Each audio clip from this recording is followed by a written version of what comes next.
Comme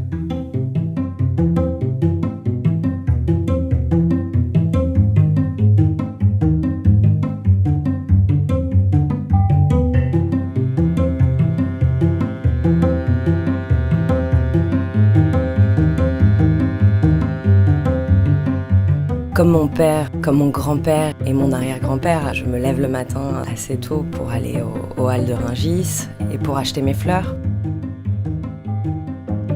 Quand je rentre de Rungis le matin, entre 6h et 8h, et que je dépose mes fleurs dans l'atelier, que j'allume la musique classique toujours pour les fleurs, et que le soleil transperce la baie vitrée dans l'atelier, c'est simplement un moment de grâce.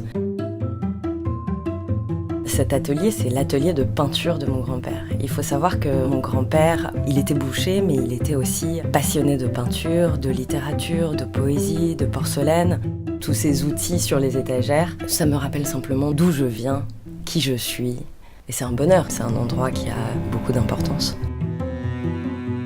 J'ai décidé de créer Nu à un moment de ma vie qui était très fort et très difficile. Juste avant d'embaucher au mois de septembre dans cette boutique, j'ai perdu mon grand frère.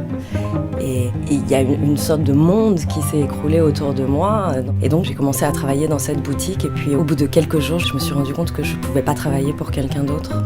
Il fallait absolument que je m'exprime moi, parce que je m'étais rendu compte que la vie était tellement courte. Qui j'avais envie d'être, et j'étais pleine de rêves, pleine d'envie, j'avais beaucoup d'inspiration, beaucoup d'énergie. Et Nu, c'était une façon de dire « je vais être moi-même ».